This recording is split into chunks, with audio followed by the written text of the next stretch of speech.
Pero para eso vamos a usar Oracle. ¿Ya? Entonces, ¿cómo se usa Oracle? Porque ustedes me dijeron que ese año pasado habían utilizado el server. Sí. Entonces, para usar Oracle, nosotros tenemos que ir a inicio. Vamos a una carpetita que está aquí, que es Oracle 11G Express Edition, y presionan Start Database. Eso lo que va a hacer es levantar dos servicios. Un servicio que se llama Oracle XE Listener y un servicio que se llama Oracle Service XE. ¿Ya? El servicio de la base de datos es Oracle Service XE y el Oracle DNS Listener lo que hace es escuchar la base de datos. O sea, que va a estar pendiente de las solicitudes que se hagan en la base de datos para poder responder. Ahora, una vez hecho esto, nosotros podemos utilizar la base de datos a manera. Pero vamos a usar un programa que es el SQL Developer que va a hacer que sea un poco más amigable, porque si no, realmente es bien fea la interfaz, así, porque no hay interfaz, generalmente en una línea de comando. Entonces vamos a utilizar el SQL Developer y le colocamos que no, porque la verdad es que se lo puede hacer complicado. Y con él nos vamos a conectar a nuestro usuario de sistema o al usuario que nosotros vayamos a utilizar. Nosotros de momento no tenemos ninguna conexión, ¿ya? Pero vamos a utilizar una conexión que tiene la base de datos 11G que está poblada de información. Está llena de información. Lo vamos a ver que es la base de datos HR. La base de datos HR es una base de datos que existe en Oracle para justamente aprendizaje, para que ustedes aprendan a hacer consultas y hay datos de todo tipo que nosotros podemos implementar. ¿Ya? Ahora, ¿cómo se hace el asunto con la base de datos HR? Bueno, para eso primero tenemos que tener la contraseña y la cuenta desbloqueada. Eso no lo podemos hacer acá. Nosotros vamos a utilizar esto, pero de momento tenemos que hacer un par de cositas en esa interfaz fea que tiene el Oracle para que nosotros podamos desbloquear el usuario HR. ¿Ya? Entonces, vamos a una ventana y seleccionamos Run SQL Command Line. Y aquí va a estar el prompt de Oracle. ¿Ya? Entonces nosotros vamos a escribir connect a SysDBA. ¿Ya? SysDBA. Presionamos Enter, nos va a pedir un usuario, podemos colocar el que queramos, una contraseña, podemos ocupar el que queramos y nos va a permitir conectarnos. Esto se puede hacer única y exclusivamente en el computador en donde está instalada la base de datos, por si acaso. ¿Ya? Luego, escribiremos alter user hr certificar ASDF, que va a ser la contraseña que le voy a colocar, account unlock. Lo que estoy haciendo con esa consulta es decir que yo voy a alterar el usuario HR y el usuario HR a partir de ahora va a tener la contraseña ASDF. Y al decir account unlock, lo que yo voy a decir es que voy a desbloquear la cuenta porque esa cuenta por defecto está bloqueada dentro de Oracle. Entonces, cambio la contraseña y desbloqueo la cuenta para poder utilizarla.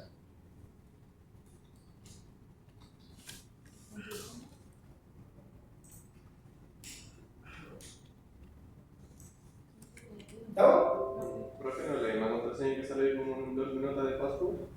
No.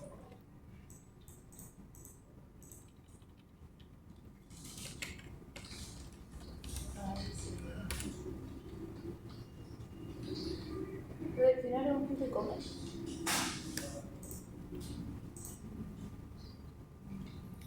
Alter user HR identify. Ah, está.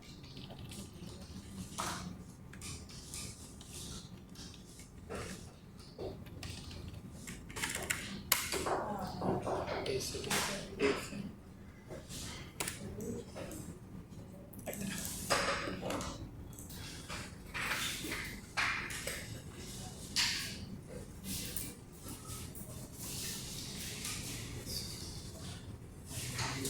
Tengo más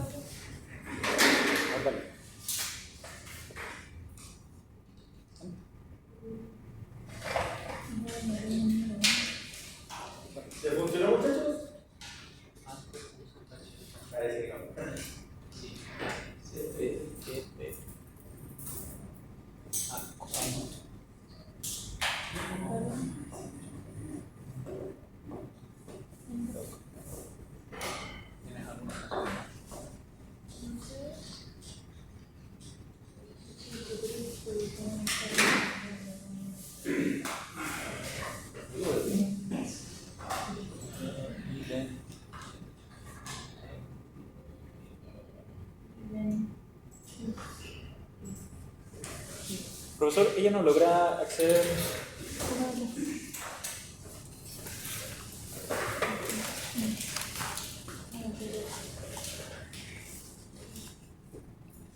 Es que es identified. Identified. Y tú dices inventing. Ah.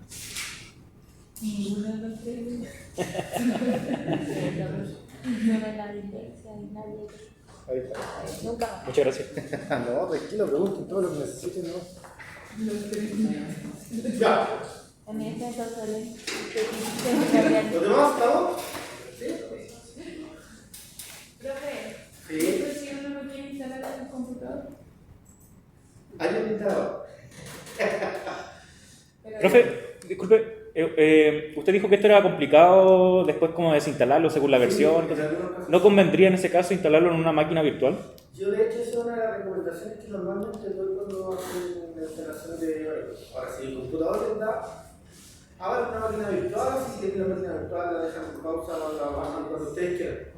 Porque va a ser solo para practicar. En algunos casos Oracle se pone bien mañoso con el asunto de desinstalarlo en el computador, así que a menos que ustedes estén seguros que lo van a utilizar todo el tiempo con la base de datos y que no la van a desinstalar, es mejor que no la instalen directamente en el PC. ¿Ya? Ahora, la máquina virtual, dependiendo del instalador, va a ser, o sea, tiene instalador para Linux, ¿ya? Pero la base de datos para Linux igual no está para todas las distribuciones de Linux el instalador fácil gráfico, ¿ya? Hay versiones en las que literalmente uno tiene que instalar una mano con comando y un caso. ¿Ya? Entonces háganla en Windows, aunque sea un Windows XP o aunque sea Windows para que la levanten y la bajen todo lo que. Perfecto, gracias. Ya, muchachos. Una vez que nosotros ya alteramos el usuario HTML ya podemos disponer de él. Ya no necesitamos esto, así que podemos colocar el disconnect. Y se desconecta la base de datos y listo. ¿Ya? Ahora, y cerramos también. Entonces, vamos a conexiones. Y en conexiones, vamos a colocar el nombre HDR, y HDR significa Human Resource, lo que hace es emular un entorno de recursos humanos. ¿Ya? Entonces vamos a colocar HDR, el usuario HDR, y la contraseña que colocamos. Y la contraseña era ASDF en este caso. ¿Ya? Entonces le vamos a probar. Dice estado correcto. Muy bien, perfecto, estamos listos para utilizar. ¿Ya? Conectar. ¿Cómo revisábamos? ¿Era probar? Comprobar, sí, si aparece correcto, estamos perfectos. Estado correcto. Ya, muy bien. Ya, yo voy a subir un poquito la. Nombre HR. HR. Aquí está. La fuente de. ASDF. Probar. Para que se vea bien. ¿Y aquí tenemos disponible la base de datos HR? Bueno, si hacemos un select asterisco from tab.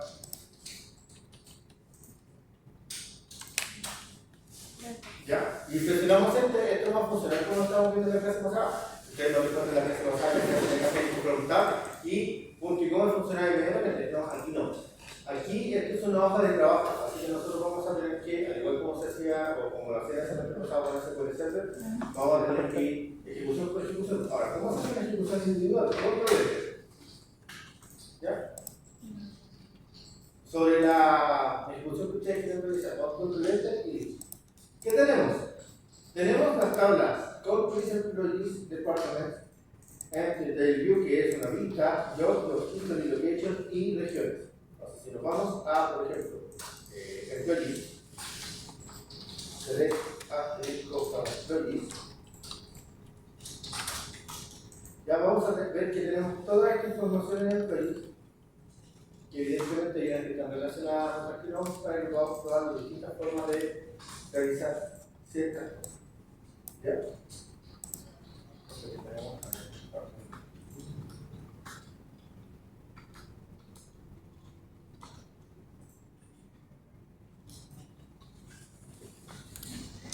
Ahora, ¿cómo nosotros hacemos una búsqueda en la base de datos mediante la cual nosotros podemos realizar una selección de dos tablas. Ya sabemos que se puede hacer por join o se puede hacer por join, que es cuando nosotros colocamos el web. Lo primero que les dije en la clase pasada es que vamos a medir el resultado de cómo se hace por una y cómo se hace por otra, ¿cierto? Entonces, primero, hagamos una con join. Select asterisco. Vamos a colocar todo específico. Employee ID,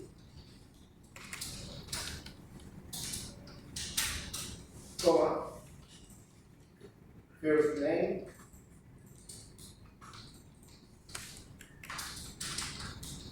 coma, last name,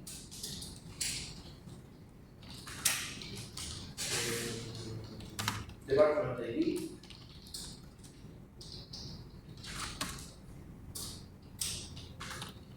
y department name from employees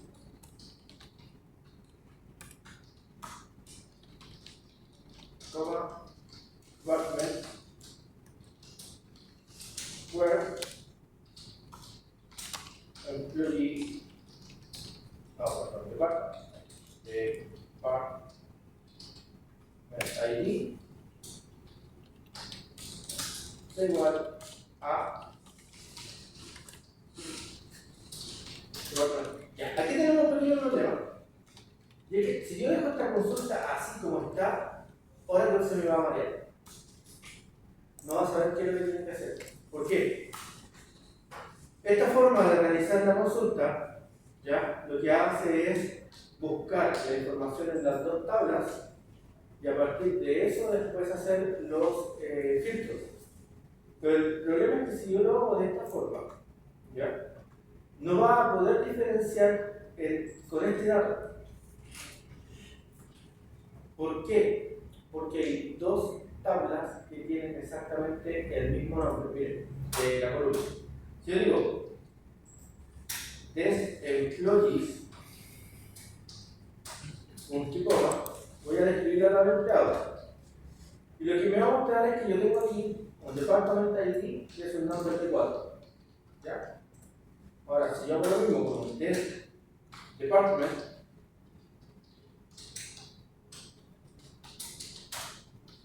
me va a decir, ok, aquí tengo lo de department y tengo exactamente un dato muy similar, igual, está escrito tal cual, department ID, que también tiene un nombre de 4.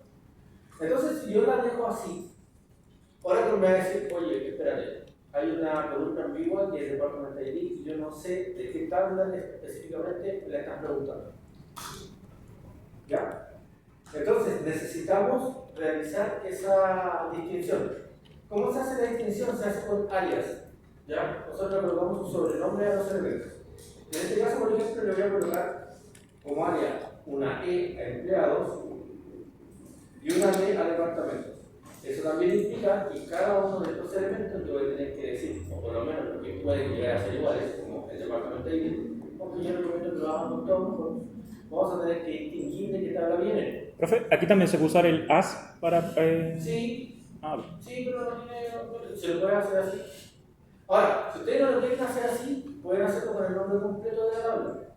Entonces colocar aquí employee.employee, employee.firstname, pero es más rápido hacerlo de esta forma. ¿Ya? Entonces colocamos e.employee, e.firstname, e.lastname, d.department ID para que venga algo del departamento y d.department name. ¿Ya? Y estamos diciendo, evidentemente, que esto se une en el departamento ID de empleados y tiene que ser igual al departamento ID de departamento. ¿Ya? Entonces, si ejecutamos esta consulta, nos va a dar lo siguiente. ¿Ya? Se demoró 0,009 segundos y lo que me dice es que, mira, tengo a Jennifer Wallen de administración, Michael Herstein de marketing, Pat Faith de marketing, etc. Ya aquí tenemos todos los elementos relacionados por el departamento ID. ¿Ya? Perfecto. Funciona. De hecho, me dice que se demoró 0,012, no 0,09. Eso es ya. Es importante, muchachos, que se fijen en este tiempo. Para que lo que yo les dije en la clase pasada, verifiquemos si es cierto o no. ¿Qué fue lo que yo les dije en la clase pasada? Nosotros podemos realizar esta consulta, pero esta consulta, como se lleva a cabo a nivel de filtro, o sea, en el web, para poder realizarla tenemos que extraer todos los datos de la tabla 1 y de la tabla 2, y a partir de eso recién nosotros vamos a filtrar. O sea, la información que nosotros vamos a, digámoslo, evaluar es un tanto más grande de que si nosotros hacemos un inner join. Por lo tanto, si hacemos un inner join o un join común y corriente, deberíamos tener una consulta que se resuelva un poco más rápido. ¿Ya? Por eso es importante que tomemos en cuenta este tiempo, 0,012, que es lo que se demoró esta consulta. Ahora, veamos la alternativa con un join. Sería básicamente lo mismo, pero la diferencia la llegaría acá. En vez de colocar un web, yo diría from employee ID, inner join, department on punto. Department ID sea igual a d punto department ID. ¿Ya? Esa sería la alternativa de la misma consulta, pero con el inner join. Ahí está la consulta para que la vean. ¿Ya? Ahora, ¿cuánto se demoraría esta? Ya voy. Me muestra exactamente lo mismo, pero miren la diferencia de ejecución.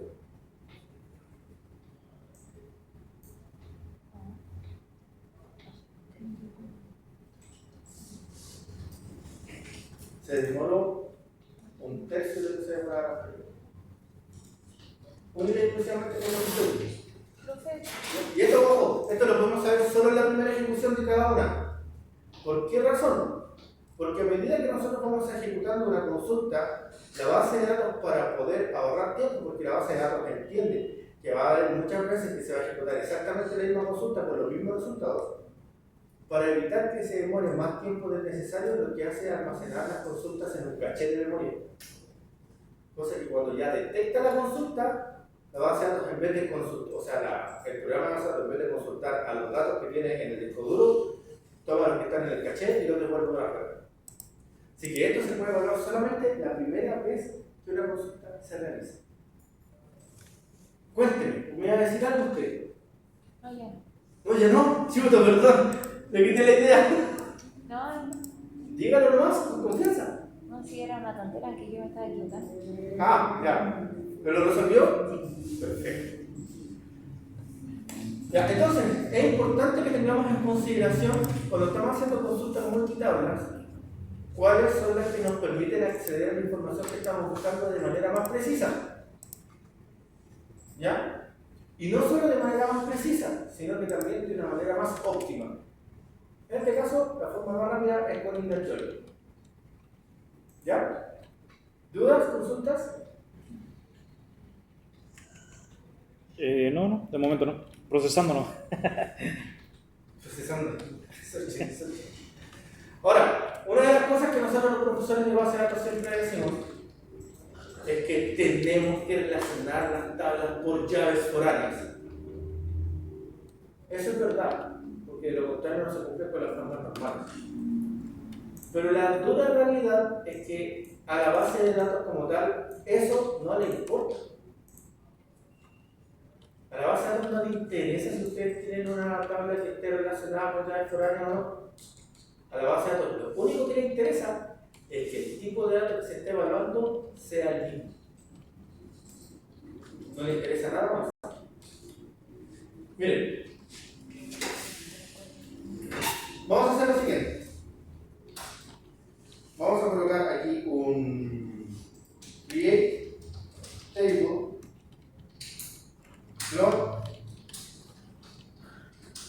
department. Y eso va a ser un select asterisco from department. Oh. Department. Aquí algo me comí. A ver.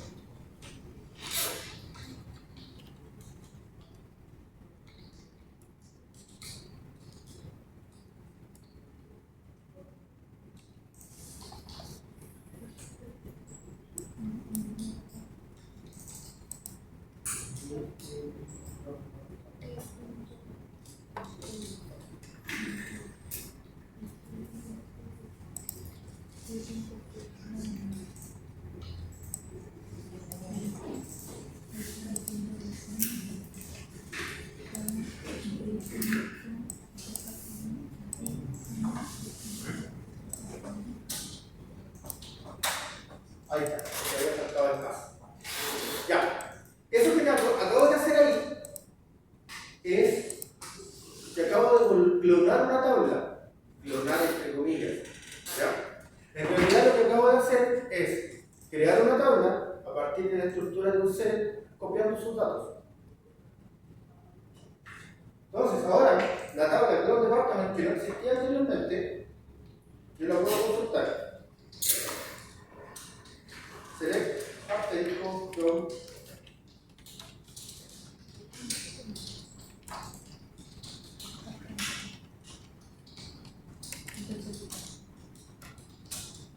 listo, y tengo los mismos datos que tenía antes. ¿Ya?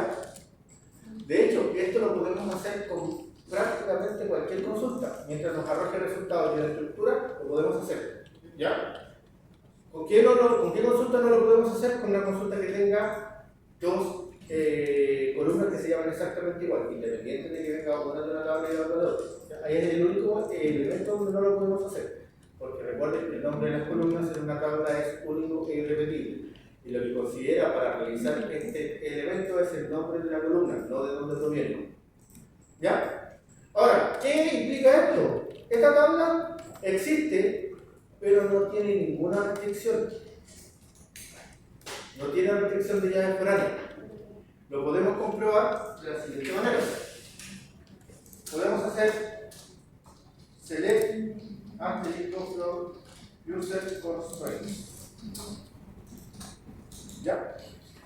Esa consulta lo que hace es permitirme ver todas las restricciones que existen dentro del usuario, del esquema de usuario que yo estoy utilizando. Y en este momento podemos ver, por ejemplo, que regiones tiene dos restricciones, COM tiene tres, que es el R es de referencia, por lo tanto todas las que son de tipo constraint R son foreign key. ¿Ya? Ahora, la tabla que yo creé, que es Clone Department, solo tiene una restricción. Nada más. Y esa restricción dice que el department name no puede ser nulo. No tiene llave primaria, no tiene llave forárea, no tiene nada. Solo tiene los datos. ¿Ya? Entonces, si yo quiero colocar una llave primaria, tengo que hacer un antes. Si quisiera colocar una llave forárea, también tengo que hacer un antes a la tabla para que eso sea. Pero de momento, eso no existe. ¿Por qué yo hago esto? Porque quiero demostrarles que yo puedo hacer un inner join con cualquier tabla. ¿Ya? Entonces, miren, voy a tomar el mismo set, que dice nada. La diferencia es que en vez de a department, yo voy a llamar a cloud department. No le voy a cambiar nada más.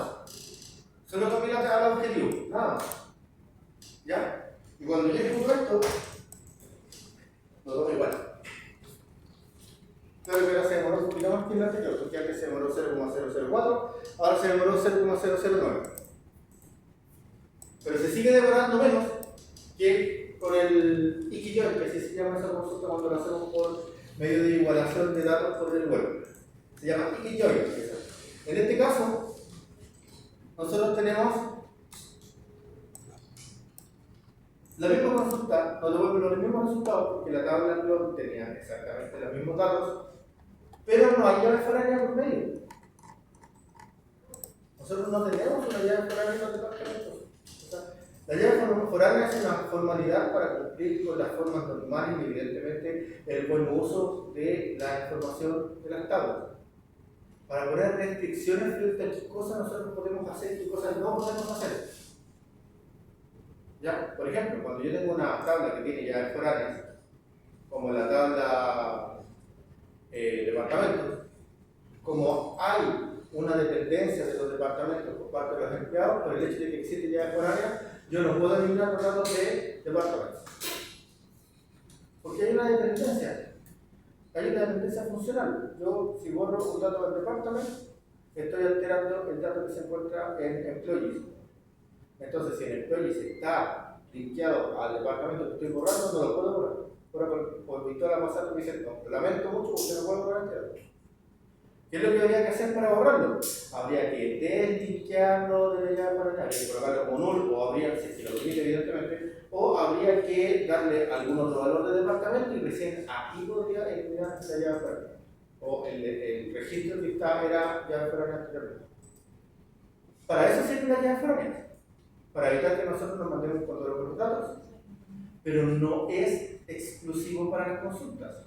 En las consultas yo puedo igualar prácticamente cualquier cosa, mientras el tipo de datos que yo estoy igualando en el join sea el mismo tipo de datos en la tabla 1 y en la tabla 2, a lo mismo. Y eso es en todas las bases de datos, muchachos. No es solo de Oracle, es en Microsoft, es en MySQL, en todo. ¿Ya? ¿Se entiende la idea?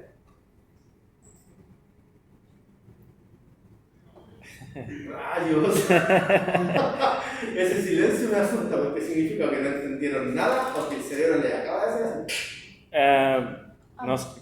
Yo creo, profe, que vamos un poquito rápido. Tranquilo, estamos solo con conceptos básicos, no voy a avanzar como campeón. Ah, Lo ya. que pasa es que quiero ejemplificar eso, porque eso es una de las primeras cosas que tenemos que tener claras sobre las consultas.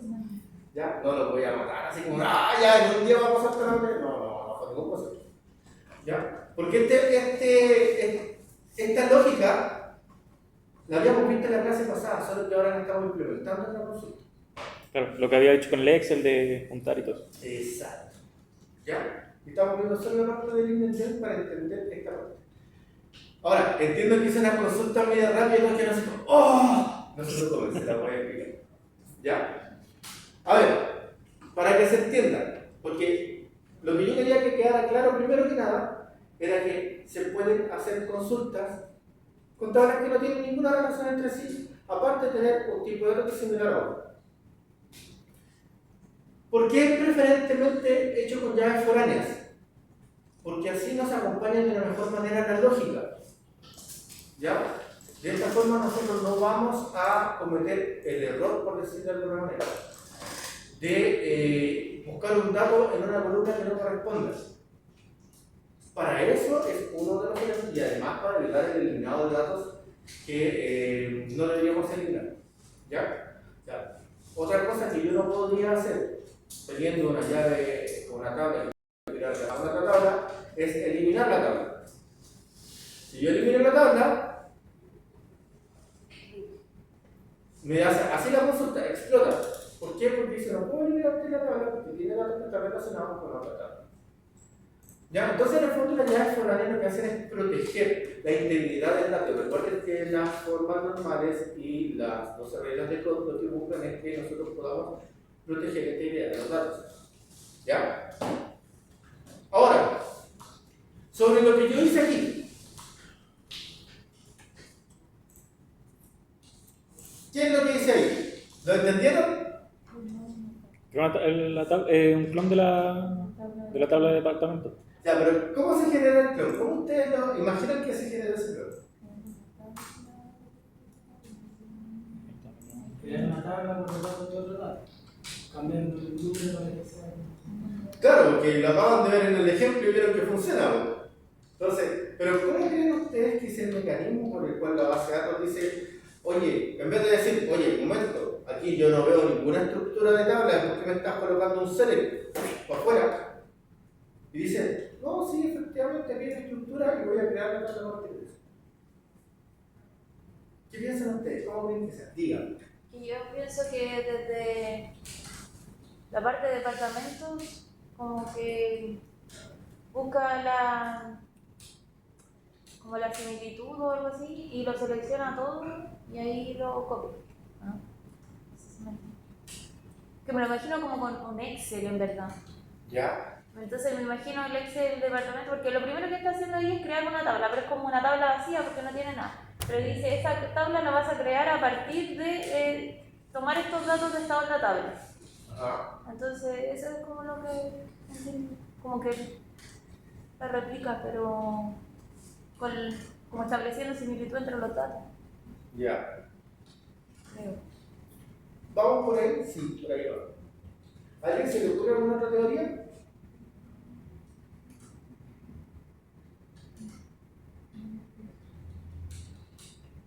Ya. Para entender por qué eso funciona, lo que tenemos que hacer es entender cómo funciona la consulta. La consulta, cuando nosotros hacemos un select, lo que hace es buscar en primera instancia la estructura de la tabla, si es correcta o no es correcta. Lo primero que hace es buscar la estructura. Por eso, si nosotros colocamos select, nombre, columna, from tabla, en algunos casos nos dice, perfecto, aquí están los resultados. Y en otros casos nos dice, lo lamento, la columna no existe. Lo primero que hace la consulta es verificar que la estructura de la tabla sea como nosotros la solicitamos. Cuando nosotros colocamos select asterisco from departments, por el hecho de colocar un asterisco, como ustedes sabrán, lo que estamos haciendo es decir que yo voy a tomar la estructura completa, o sea, todo lo que está en la tabla. Por lo tanto, lo primero que hace eso es establecer la estructura.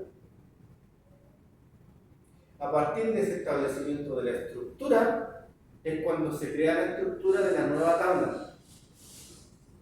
Y ya teniendo la estructura definida, lo que hace es un insert por cada registro,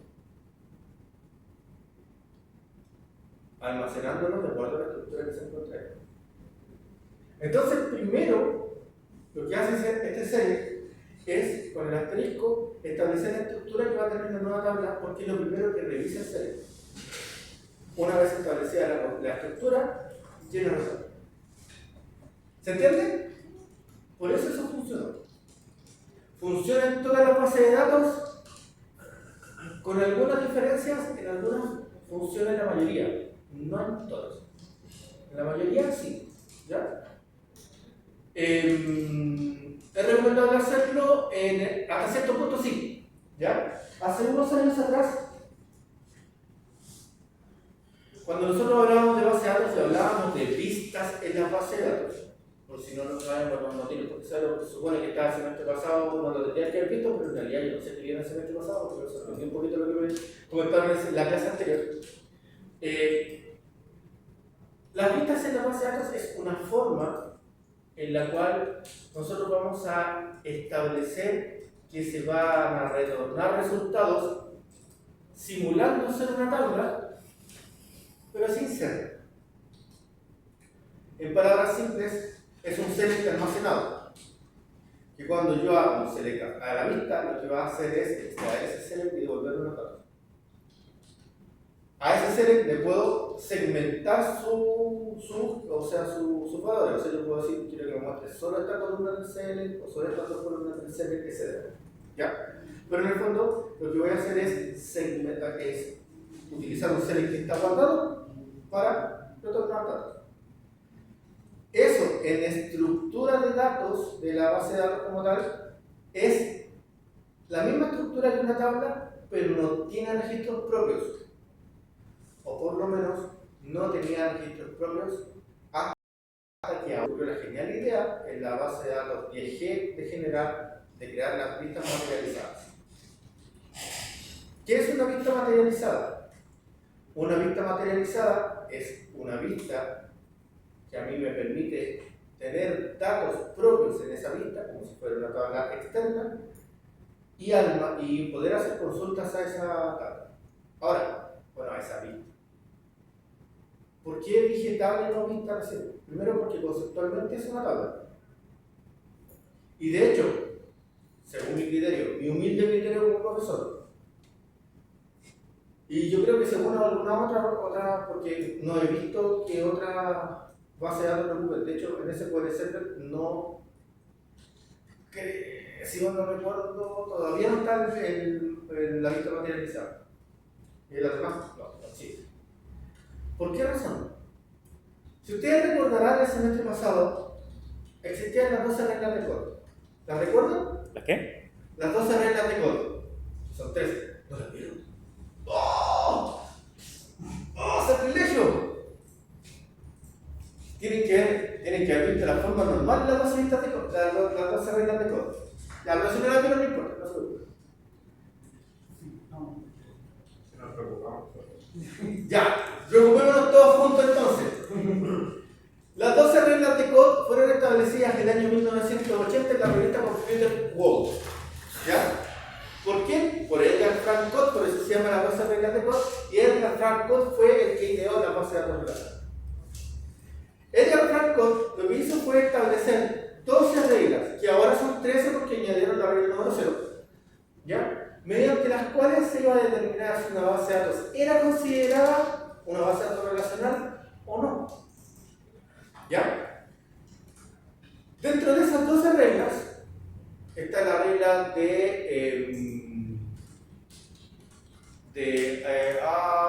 acá hay los nombres. Tengo aquí en la cabeza, sí. Integridad física, integridad lógica. Y hay una regla súper especial que tiene que ver con las vistas. Esa regla lo que busca, para que se cumpla, las vistas tienen que poder mostrar la información actualizada y en tiempo real de lo que están pretendiendo buscar, o sea, de los datos de las tablas. Las vistas tienen como objetivo que nosotros seamos capaces de mostrar los datos de una tabla de otra forma, para proteger los datos. Ese es el objetivo de la vista, proteger los datos. ¿Vamos a aprender a hacer vistas? Sí, tranquilo, lo vamos a aprender. Pero ese es el objetivo de la vista. Ahora, cuando a Oracle se le ocurrió hacer la vista materializada, según mi criterio, creo que Oracle se pasó como 4 cuadros para allá. ¿Por qué? Porque está violando una de las reglas de Code. Para que sea considerado una vista, tiene que mostrar la información que se encuentra en los registros de la tabla en forma real y dinámica. La vista materializada es lo mismo que nosotros lo vamos a hacer con esa tabla. Si yo por alguna casualidad le agrego una información o le hago un insert a la tabla department, la información que yo tengo en cloud department ya es distinta. Y es lo mismo que pasa con la vista materializada. Para que la vista materializada tenga la información actual, hay que actualizarla. Y eso viola una de las 12 reglas de Code. Muchachos, no vamos a hacer un curso de 12 reglas de Code, evidentemente, pero búsquenlos, no son tan difíciles de encontrar. Y en el fondo, ¿qué es lo que dicen las 12 reglas de Code? ¿Cuáles son las reglas que debe cumplir un sistema de base de datos relacional para que sea considerado como tal? Que no cumpla con estas reglas, entonces no puede ser considerado una base de datos relacional. ¿Por qué ahora se sigue considerando una base de datos relacional? A pesar de que acaba le colocó vistas materializadas y que teóricamente es una vista que no tiene información actualizada, porque sigue teniendo las vistas anteriores. ¿No? Es por eso. Perfecto, para consultar. Sí, dígame. Aquí vamos a regla, nombra como una regla número 0, punto de partida. Sí, últimamente se va a la regla 0. Sí. Pero por eso cuánto años. Oye, ¿cuál sería la nueva que comentaba? ¿La 0? La 0. Sí. Ah, ya, perfecto. Gracias. De hecho, esa regla se la puso Edgar Frank Codd, la pusieron después durante mucho. De hecho, dentro de las formas normales, Edgar Frank Codd colaboró con las primeras 3 y la forma normal de Boyce y Codd fue una colaboración con otra persona. La forma normal 4 y la forma normal 5 no las desarrolló Codd. Fueron desarrolladas con el tiempo por la necesidad de poder darle solución a algunos problemas lógicos que se generaban dentro de una base de datos, pero que tenían que tener una reglamentación. Y ahí es donde aparece el asunto de las tablas intermedias, de la forma normal 4 y de la no duplicidad de datos y de la evidencia de la forma normal 5, pero para eso lo hacemos. ¿Ya? Ahora, se sigue considerando que llegando a la tercera forma normal o a la forma normal de Boise Code, una base de datos está normalizada. Ahora, por lo general, cuando nosotros llegamos a la forma normal de Boise Code, la forma normal 4 ya por sí se está cumpliendo. Ya porque habla de la no duplicidad de datos por un elemento.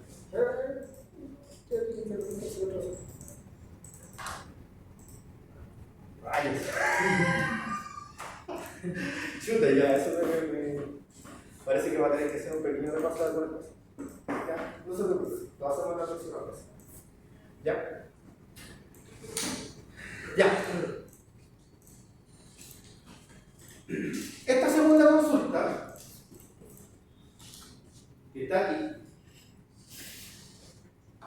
lo que yo estoy haciendo es una consulta directamente al diccionario de datos. Recuerden, muchas que no sé si se lo pasaron, pero nosotros, para que otra de las reglas que tiene la base de datos, y para que una base de datos relacional sea considerada una base de datos relacional, tiene que poder describirse y modificarse a sí misma por medio de un lenguaje estándar que es SQL. Ahora, ¿una base de datos podría utilizar otro lenguaje? Sí, podría crear su propio lenguaje, pero tiene que ser un lenguaje que toda la base de datos utilice para ese fin. ¿Ya? La verdad es que las empresas de base de datos dicen: ¿para qué vamos a inventar la rueda de nuevo? Si la rueda ya la inventaron, está bien hecha, ocupémosla y utilizan todos SQL por lo menos. ¿Ya? Entonces, una de las reglas es la regla de la integridad del dato. Y dentro de la regla de la integridad física y la integridad lógica, lo que se busca es que nosotros podamos ser capaces de establecer un diccionario de datos mediante el cual nosotros podemos hacerle las consultas a la base de datos de ella misma. Por eso es que nosotros podemos hacer select asterisco frontal, lo que va a hacer es mostrar unas tablas como lo hicimos delante. O poder hacer un desktop y nos va a mostrar la descripción de la tabla tal como lo vi delante, ¿se acuerdan? Ya. El select asterisco from user constraint es la consulta que me permite ver las restricciones que existen en las tablas del usuario moderno. Y eso es lo que nos respondió es esto. ¿Ya? Donde nos dicen, mire, ¿sabe qué? Yo tengo una constraint que se llama X, que en este caso es C000699, que es de Cloud Department, y tiene una condición. ¿Está ahí? Y nos dice que la condición es que el department name no es nulo. Básicamente, aquí nos hablamos de todas las restricciones. ¿Cuáles son todas las restricciones? Cuando un elemento es not null, cuando un elemento es primary key, cuando un elemento es foreign key. Y están delimitados como tal. Miren, aquí nosotros tenemos las C que son restricciones. Este está en employee. Dice que el salario tiene que ser mayor a 0. Luego, hay otra que es que Java ID no puede ser nulo, hire date no puede ser nulo, email no puede ser nulo, last name no puede ser nulo. ¿Ya? Entonces, aquí estos son solo constraints, no hay foreign key ni primary key.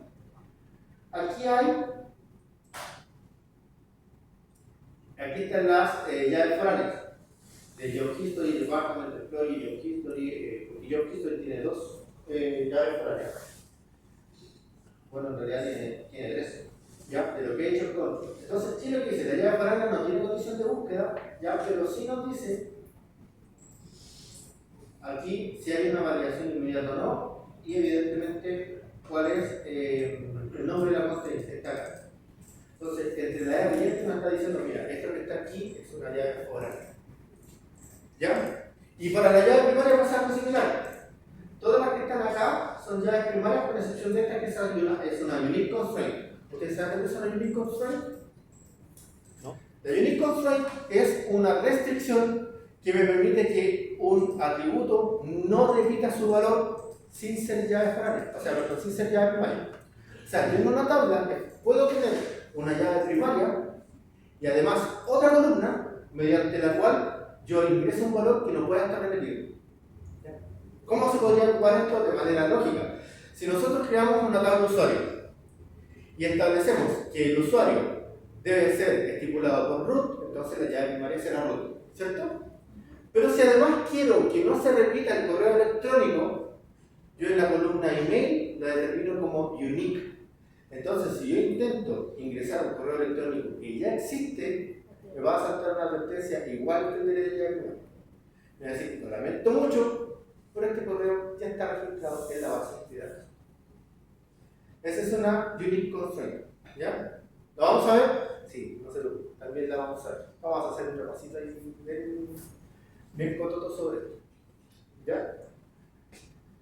Entonces, todo lo que está aquí son llaves primarias, y estas llaves primarias se definen acá. Aquí está, a indicar cuál es el índice, porque todas las llaves primarias originalmente son índices de tabla. ¿Qué es lo que es el índice?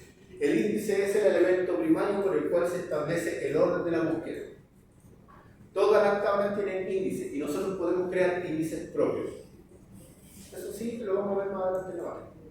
¿Ya? Entonces aquí está diciendo, ok, son índices y aquí está diciendo que country, el código de país, es una primary key.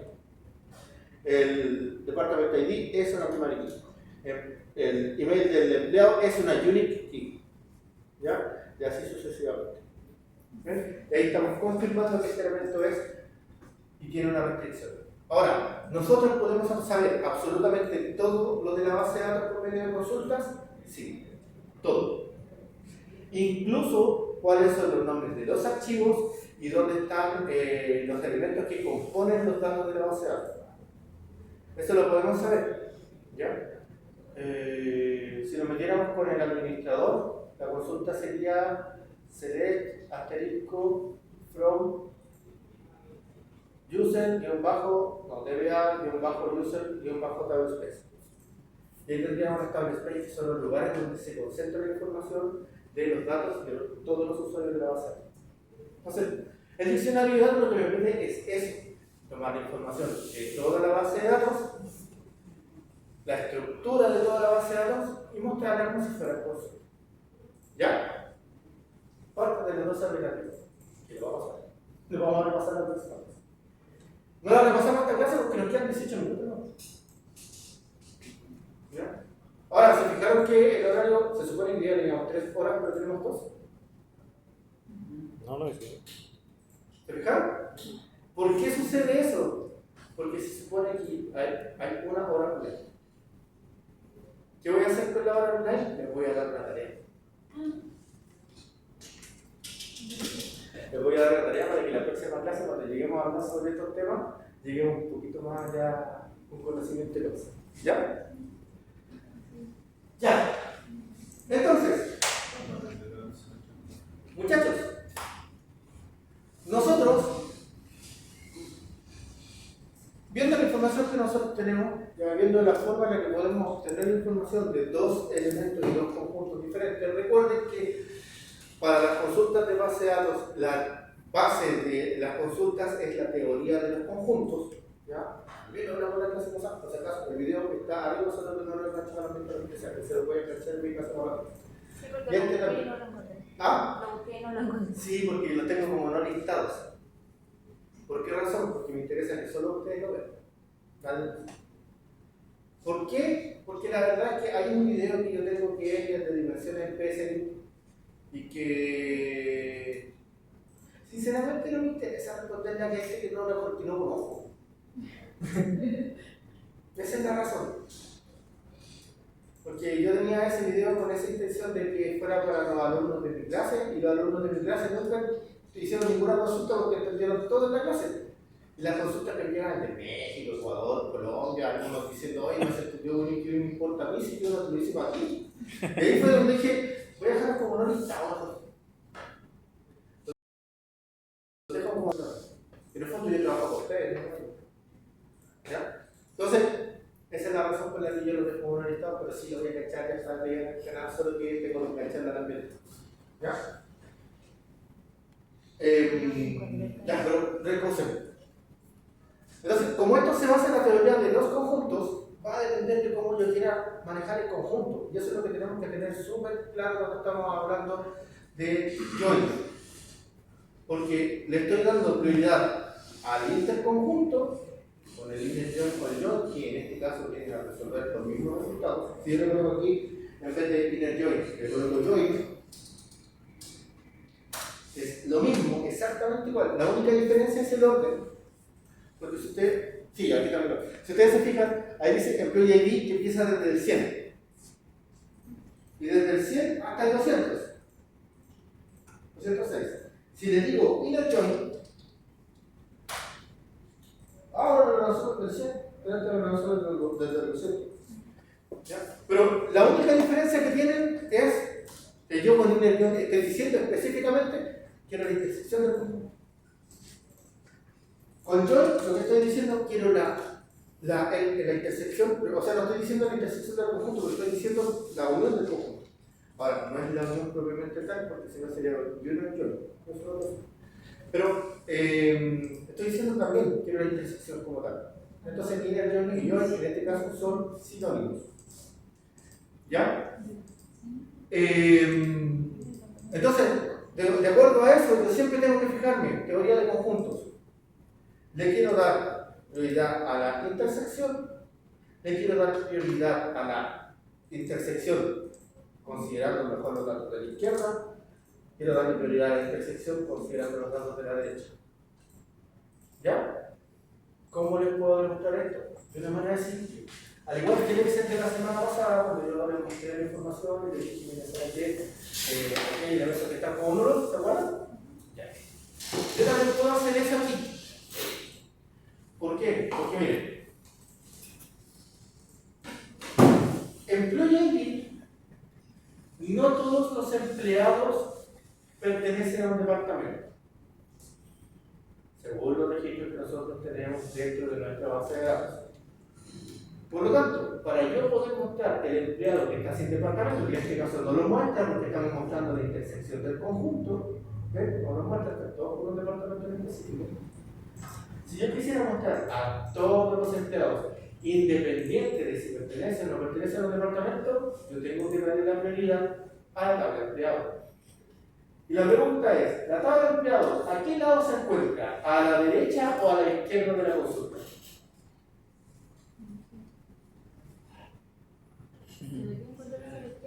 A la izquierda, correcto, porque aquí está empleados, aquí está a la izquierda, a la derecha del join se encuentra el plan de departamento. Entonces tengo que darle prioridad a la izquierda. Entonces digo, left join, y digo, muéstrame todos los datos que se encuentran a la izquierda y relaciónalos con lo que está a la derecha. Ejecuto.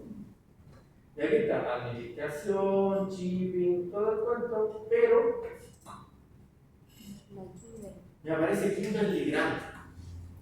Kimberly Grant es un dato que no estaba antes de la búsqueda. ¿Por qué no estaba? Porque su intersección de conjunto no existía. No había un departamento donde ella hubiera sido asignada. Sin embargo, como yo en la consulta le acabo de dar prioridad a los datos que se encuentran a la izquierda, debido a que le estoy diciendo, por favor, enfócate en empleados, Kimberly Grant se aparece. Porque cuando hago el left join, lo que estoy diciendo es, búscame toda la información que se encuentra a la izquierda y relaciónalos con la derecha. Entonces, si no tiene una relación, solo aparecen números. Lo mismo pasaría por al revés si yo digo right join. Ahora, evidentemente no recuerdo si no recuerdo. Sí, parece que sí. A ver. Si yo digo right join y lo ejecuto, acá está. Todos estos departamentos que están acá no tienen ni un empleado. Están los departamentos, pero no hay empleados. Por lo tanto, no tienen cómo relacionar. Entonces pasa lo mismo, pero al revés. Dice, ok, muéstrame los que están a la derecha. Todos los que están a la derecha y relacionalos con los de la izquierda. En esta consulta, Kimberly Grant no aparece, pero aparecen todos los departamentos que efectivamente no tienen empleados, pero sí existen en la base de datos. ¿Ya?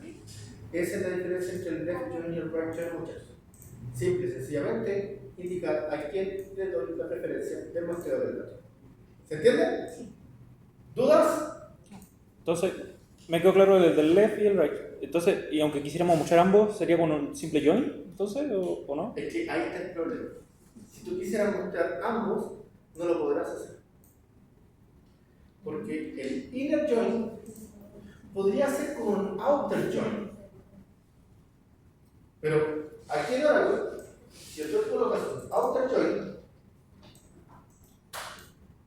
pues falló. Muere.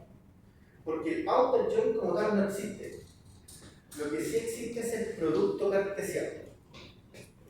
¿Qué es lo que es el producto cartesiano? El producto cartesiano es una forma en la que se van a mostrar los datos y esos datos van a estar, digamos que no relacionados entre un elemento y otro. ¿Cómo se hace un producto cartesiano? Como la consulta que hice al principio, pero sin el cuerpo. ¿Qué va a hacer eso? Mostrar todos los valores de empleados y va a estar enlazado al primer elemento de la tabla de departamentos que encuentre. Luego va a mostrar nuevamente todos los valores de empleados y va enlazando al segundo elemento de departamento, y al tercero y al cuarto, así. El producto cartesiano es una búsqueda que es bastante inexacta, pero si nosotros quisiéramos hacer eso que tú planteas, tendríamos que hacer un producto cartesiano y un web que nos permita relacionarlo de manera inequívoca. ¿Se entiende? ¿Alguna otra duda? ¿No? Bien. Nos sobraron 9 minutos. Las 12 reglas de código. Sí, hay que ver las 12 reglas de código.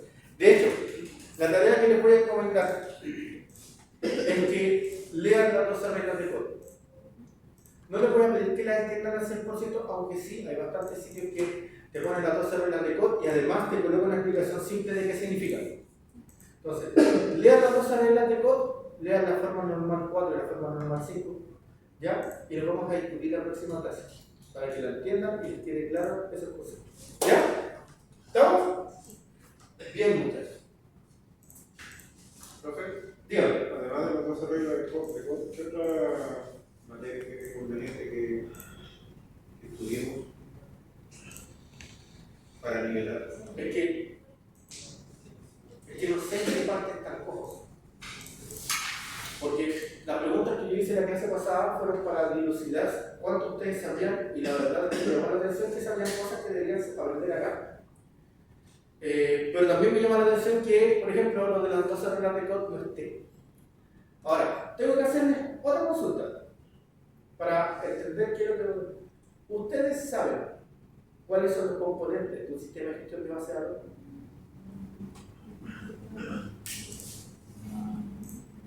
Eso no lo recuerdo, pero sí lo vimos en un TLE. Ya, probablemente ustedes sean los componentes de Física, lógica, eso. físico, lógico. Sí, normalmente se dividen en 5. Y son el hardware del software que viene a representar la parte de la máquina, después vienen las políticas y los operadores que vienen a representar la parte de las personas, y el puente entre los dos que son los datos. Cada uno evidentemente tiene un rol en específico. ¿Ya? Pero ya se entiende el punto, deberían hacer solo algunas cosas. Y probablemente se lo aceptó porque en el fondo va a ser más práctico si lo ven en el código que no, un poco. Pero sí, las 12 reglas de código se las tienen que leer. Por lo menos una vez el informático la tiene que leer y entender. ¿Ya? Entonces, 12 reglas de código, léanse la forma normal 4 y la forma normal 5 y lo discutimos en la próxima clase para que lo que estudien y evidentemente yo quiera pasar. ¿Ya? ¿Estamos? Sube. Ya, muchachos, entonces, déjenme su autógrafo en la hoja y estamos listos por el día de hoy.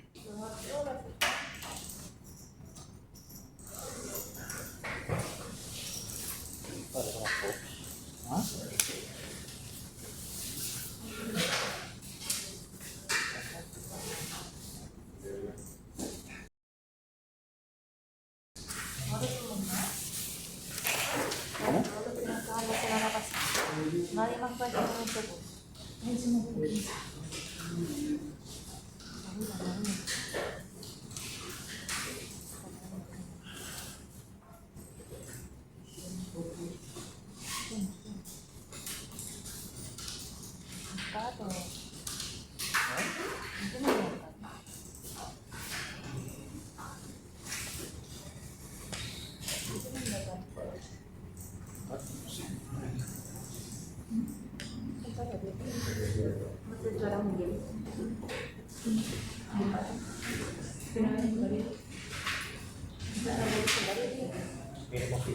No,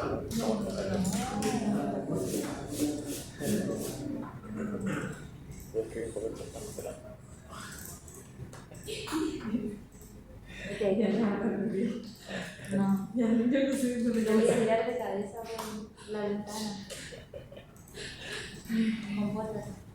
Está bien.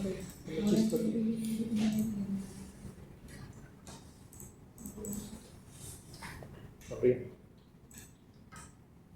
¿Qué me saca? Algo más. Se está ganando el dos. ¿Uno?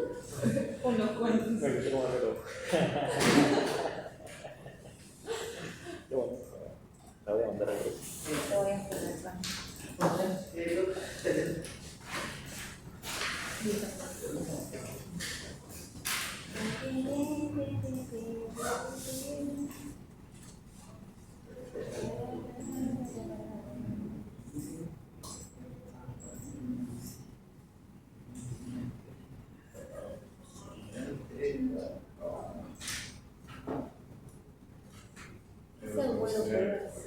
Por la zona de camarón, usted tiene 2 celulares. Ah, sí, ese es exclusivo para grabar las cosas.